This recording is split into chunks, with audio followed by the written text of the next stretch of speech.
Noswaith dda a chroeso I chi I live heno. Ac croeso hefyd i'r pobl sydd yn gwylio'r live yma ar y recordiad. Felly heno, da ni'n mynd I edrych ar Microsoft Planner yn Microsoft 365.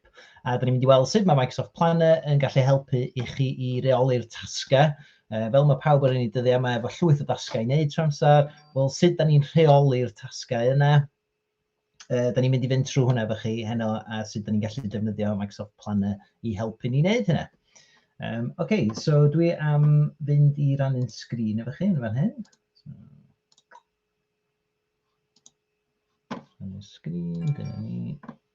A wedyn, mynd I... Just cael hwnna, reit, OK, dyna ni.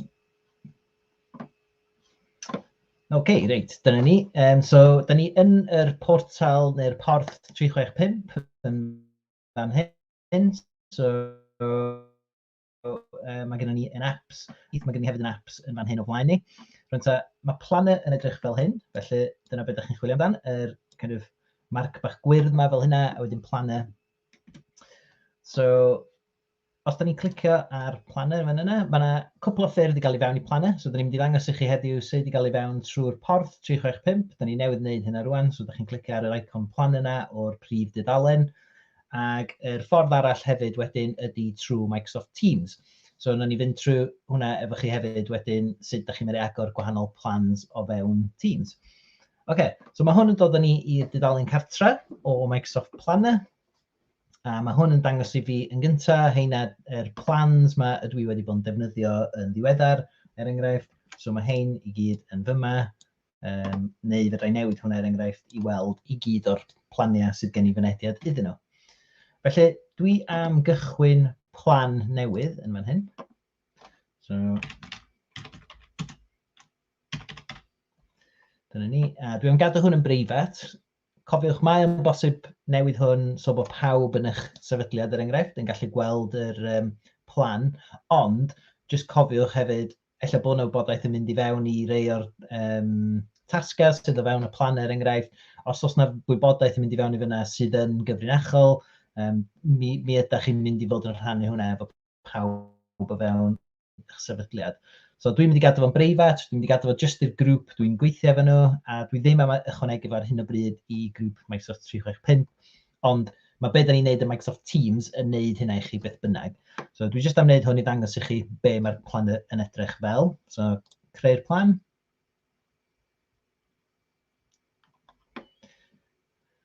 A wedyn dyma be mae plan gwag yn edrych fel. So mae'n cychwyn I ffwr efo be maen nhw'n galw yn ddau fwcad. So mae gennych chi, wel na, un bwcad I ddweud y gwir, which ydy'r to do. So just rhestr o bethau i'w wneud. A wedyn ni'n gallu gweld enw'r plan yn fan hyn. A da ni'n gallu gweld chydig o tabs wedyn I fyny fan hyn ar y top. OK, so peth cyntaf na ni'n wneud, mae'n siŵr, ydy ychwanegu tasg. Felly, dilyn ymlaen o'r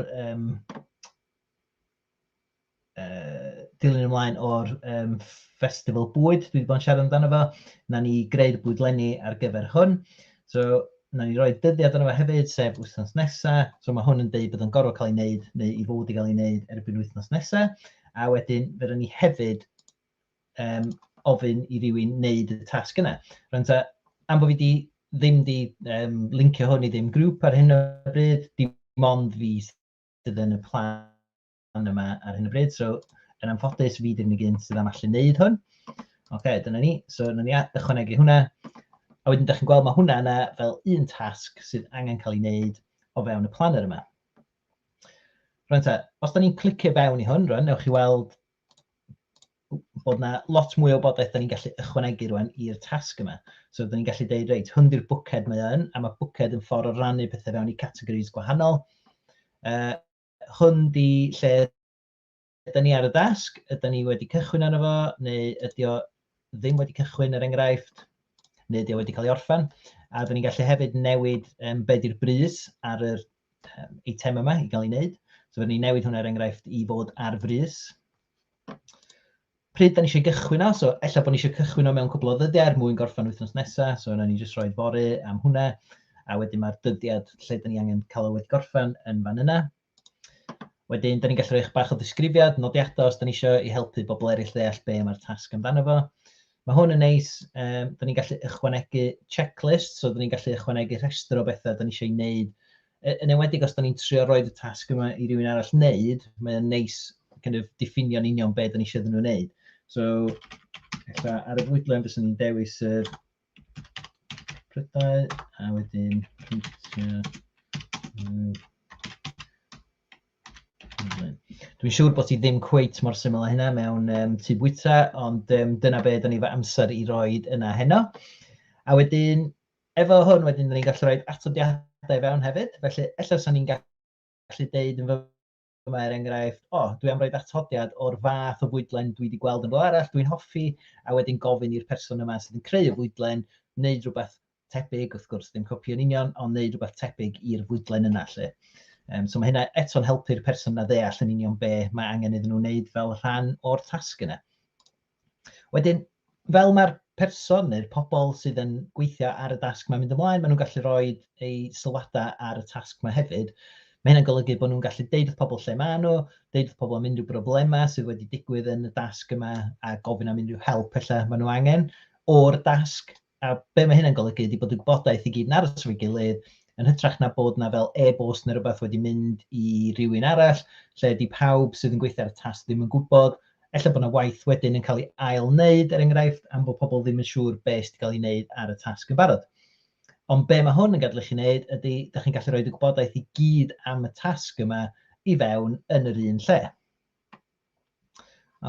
So dyna ni'n fyna, a wedyn na ni ddangos hwnna, so mae'r opsiwn yma, show on card, so mae hwn yn golygu neith'r opsiynau yma ddangos i fyny ni ar y prif cerdyn fel ydych chi'n gweld rwan. So, does ddim angen i ni safio rhain, maen nhw'n safio'n automatic yn y cefndir.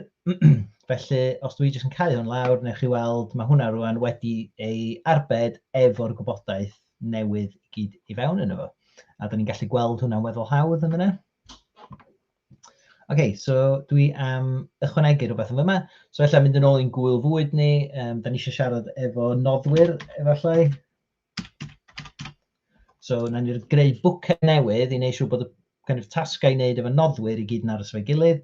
So na ni ychwanegu tasg yn fan hyn, a wedyn na ni ddeud siarad efo noddwyr tebygol. A da ni eisiau rhywun wneud hwnna erbyn 2 ddiwrnod, a da ni hefyd am ofyn i'r un person wneud o, oherwydd dim ond yr un person sydd yma. Na ni gael hwnna. So da chi'n gweld rwan sut da ni'n gallu rhoi hein i fewn i categorïau, a wedyn efo prosiect chydig bach yn fwy, da ni'n gallu dweud, reit, hein di'r pethau mae pobl angen i wneud, ac ella bod chi ddim wedi rhannu hein allan eto enghraifft. So to-dos, ella bod chi ddim cweit wedi cael amser i benderfynu pa ran o'r prosiect mae hein yn mynd i fewn iddyn nhw. A wedyn, da ni'n gallu hefyd dweud, reit, mae hwn i gyd i wneud efo noddwyr, mae hwn i gyd allai wneud efo yr strwythyr, yr sioe i gyd a bob peth. So, chi'n gallu cael bwcedi gwahanol i dorri'r gwybodaeth yna i fyny mewn ffordd gall. Reit, a wedyn, mae digon hawdd hefyd, so os da ni'n penderfynu, reit, da ni wedi creu rhywbeth yn y to-do, doedden ni'n siŵr lle oedd o'n mynd, da ni rwan yn gwybod bod o'n wneud efo noddwyr, so dwi jyst yn gallu dragio hwnna i fewn i fyna, a wedyn mae o'n symud i fewn i'r bwced lle da ni eisiau iddo fo fynd.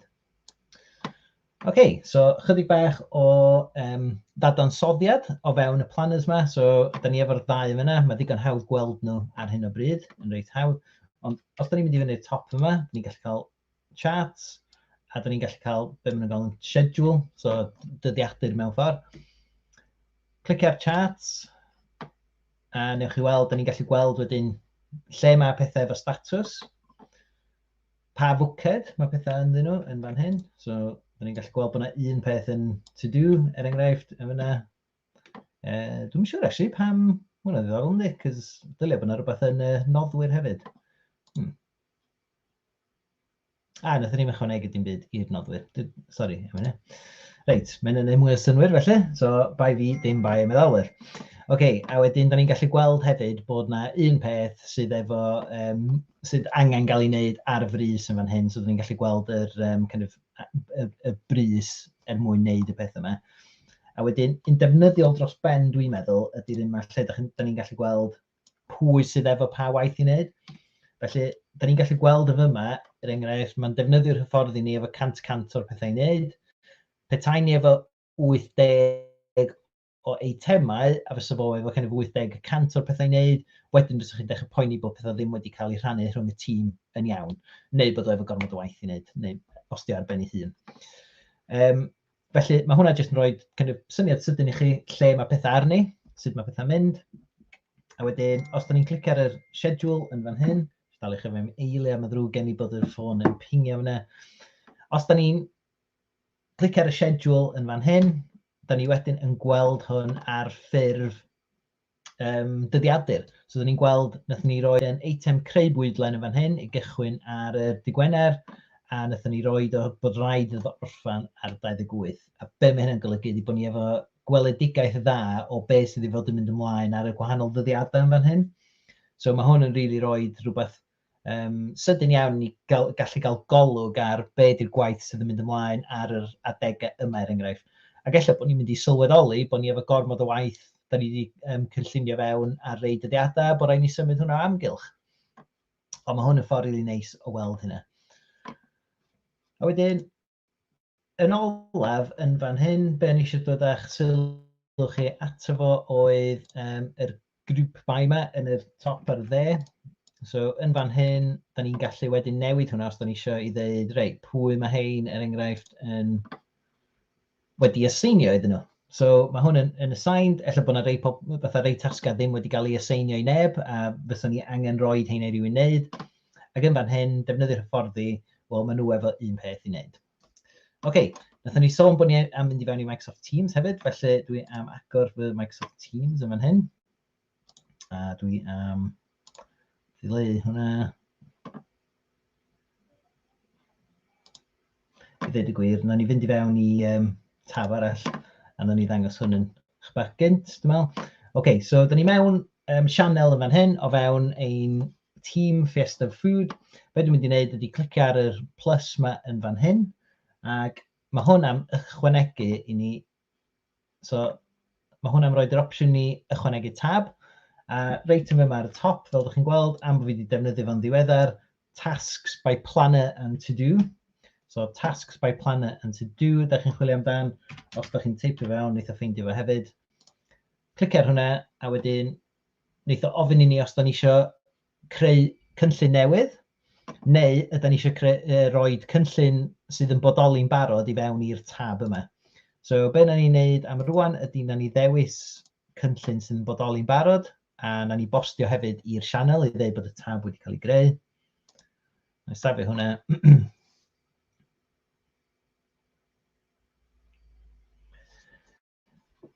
Di hwn ddim yr un plan ag oedd gynnu fi'n gynharach, ond da chi'n cael y syniad, da ni newydd ychwanegu planner rwan i fewn i'r sianel yma o fewn Teams. So mae'n hawdd iawn rwan i fi ella bod hein ddim yn dda iawn i gyd-fynd efo enw'r sianel, ond enghraifft fyswn ni'n gallu cael cynllun yn fan hyn sydd efo i gyd o stwff cyfreithiol ni yn efo, a fysa hwnna ar gael yn hawdd iawn o fewn y sianel yma wedyn. So, digon o ffyrdd hawdd i gael at y planner, so da chi'n gallu cael at fo trwy'r porth 365, da chi'n gallu cael at fo o fewn Teams, a mae yna hefyd app ffôn symudol sydd yn handi iawn os da chi ar y go tro amser.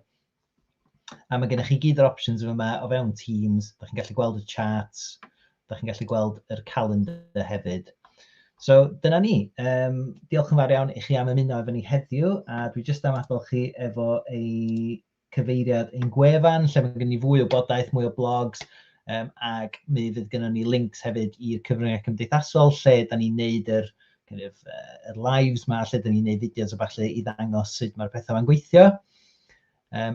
Diolch yn fawr iawn i chi am ymuno, a da ni'n mynd i ddangos i chi fory, da ni'n mynd i ddod yn ôl efo mwy o Microsoft Teams, ac edrych ar yr profiad o'r siop apiau newydd sydd o fewn Microsoft Teams. So dyna beth ni'n mynd i fod yn edrych ar fory. So gobeithio fydd chi ymuno efo ni am 8 o gloch nos fory, a na ni weld chi wedyn. OK, diolch yn fawr iawn i chi.